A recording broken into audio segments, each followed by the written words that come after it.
company of the year. Any bold predictions, Dave? No, it's still going to be. I'll tell you this: WWE got so hot this year. I don't see that dwindling down, especially with this Netflix deal, which I'm sure we'll talk more about later on in the show. But with that Netflix deal, I think this company is going to go even bigger. In fact, I'm going to say this almost reminds me of the 80s. 84, we started to have that rock and wrestling connection. Hogan won the title, Hulkamania, and 85, we had like WrestleMania. I feel like we just went through 84 in 2024. Now we're going to 85 in 2095. I bet you next year we may dip a little bit. And then in 2027, it's going to be like WrestleMania 3 all over again. They're going to find something. And then who knows? After that, we might be in one of our declines. Because if you've been a wrestling fan for years and years, you know that's just how this business works. But I'll say that, yeah, for right now, WWE is going to be very, very, very hot. I can't see. I hope AEW kills it. I hope some other promotions kill it too. But I don't see anybody knocking WWE off the top right now. I can't wait to play this back in 2026 because I'm going to make the bold prediction. I feel like AEW has to gain some steam this year. They're on Max.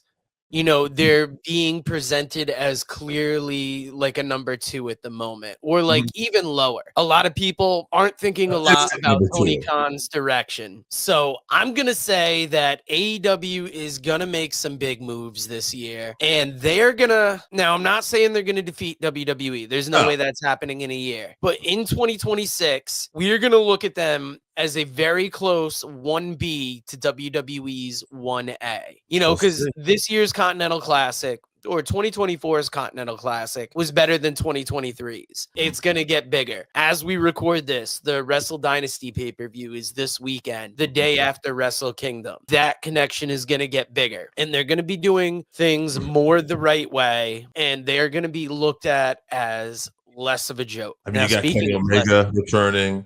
You do have Mercedes Moné, who's actually catching fire all of a sudden. It was like initially wasn't, but now she's putting on these great matches. You know, MJF is back a little more full-time now, and that'll be even more so. Samoa Joe's got to be in it. So, and now you already have Bobby Lashley and these guys with these other guys coming in. So there's definitely room to grow. There's definitely potential. They have the roster to do it.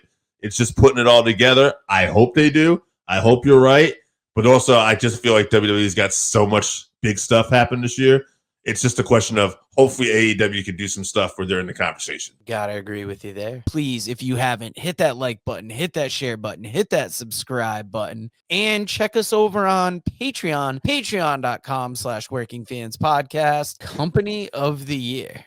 So I would, usually I always say WWE is the biggest company, so I don't want to pick them. And then I think one year I did with AEW because creatively they were just on fire when they started. But since WWE's gotten better, it's kind of hard to go against them. But AEW kind of closed that gap again a little bit this year, I felt, creative-wise. So in making a decision of this, people might think this is a cop-out, but I decided to go with what I've been talking about a lot when you go back to Male Wrestler of the Year, where I struggled. There was nobody consistent. Cody was the most consistent. Mercedes was the most consistent female, so I went with her.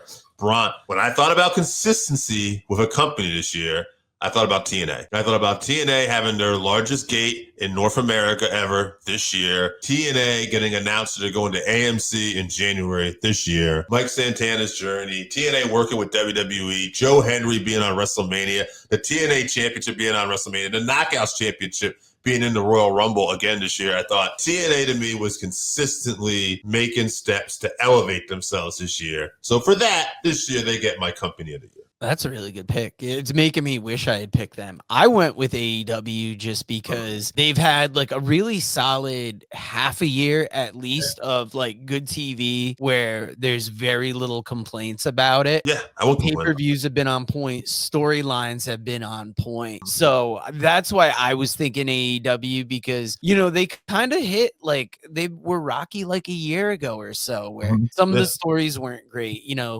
we're always going to have the long pay-per-views, so that's not going to go away. But it feels like the stories going into the pay-per-views are bigger.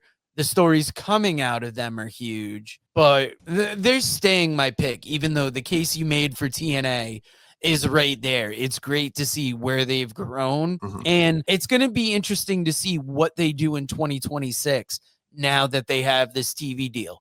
Will they TNA it up again or will they, continue on the right path forward? And there's plenty of like other groups. Like, and this is going to sound like pandering, but we got to give our shout outs to New Heights Wrestling and Outcast Wrestling Revolution. Outcast Wrestling Revolution, one of the best little independents in Connecticut. If you're in the Eastern Connecticut area, check out their shows. Let's start filling up Ledyard Middle School.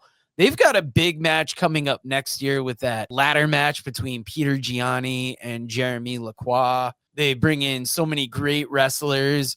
Cindy and Lou are just great people, and we like seeing what they've built over there. And New Heights Wrestling, they keep pressing on. Their 18th anniversary show is coming up. A lot of big matches on that. Here, here.